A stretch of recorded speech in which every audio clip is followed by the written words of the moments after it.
Initiation à la franc-maçonnerie du maréchal Joseph-Augustin de Mailly d'après le livre Le Prix du sang bleu écrit par Jean-Yves Duval.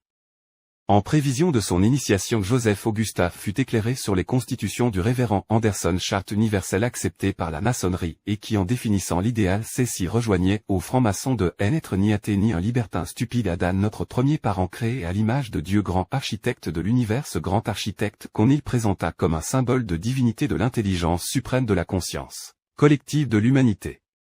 Joseph-Augustin eut l'impression qu'avec le discours de Ramsay et les constitutions d'Anderson, il tenait là l'Évangile et la Bible de la maçonnerie, ce en quoi on ne le détrompe pas car la comparaison était judicieuse. Au début de la cérémonie d'initiation, le genou dénudé, on lui découvrit la poitrine et on lui ceint le fond d'un bandeau afin de l'empêcher de voir l'environnement dans lequel il se trouvait. C'est en aveugle mais avec l'aide d'une main secourable qui le guidait qu'il passa les épreuves successives. Il sentit un moment qu'il avançait vers un glaive tendu vers lui, puis un peu plus tard on lui enseigna un certain nombre de mystères à travers les voyages symboliques qu'il effectua ensuite à l'intérieur de la loge. Il se vit confronté aux différents éléments naturels que sont l'air, l'eau et le feu. On lui tendit aussi une coupe remplie d'un breuvage au goût amer que il dut boire.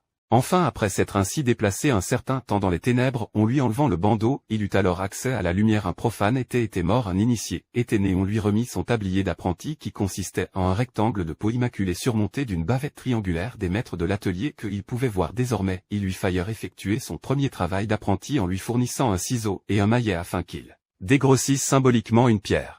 On lui en expliqua le sens. Travailler sa vie durant sur cette pierre brute signifiait faire l'apprentissage de soi et tendre à se perfectionner. L'objectif de tout bon maçon étant d'édifier son propre temps intérieur, celui de l'esprit de la pierre étant taillé peut être ensuite poli à l'image de celui de l'esprit de la vie de chacun. Quand il lui fallut prêter serment à un moment donné de la cérémonie, il ne vit pas à une servitude comme l'affirmaient certains, il le ressentit au contraire comme l'expression noble de la foi en la liberté humaine, en l'avènement de la justice. Cette promesse lui apparut comme une recherche de la vérité et l'engagement à secourir les plus démunis.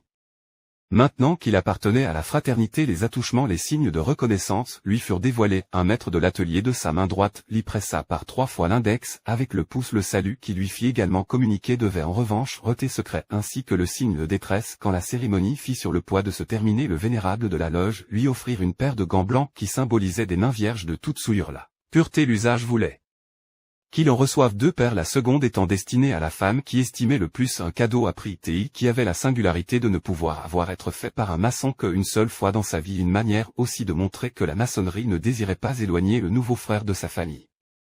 Après quoi tous les frères de la loge vinrent le féliciter. Il reconnut avec plaisir certains d'entre eux et découvrit des visages nouveaux, le tout dans une atmosphère de liesse, et pour célébrer l'événement toutes les personnes présentes s'installèrent autour d'une table bien garnie pour des agapes copieusement arrosées par force libation. Un couplet exaltant la vertu s'éleva alors parmi les participants à unis comme un seul cœur.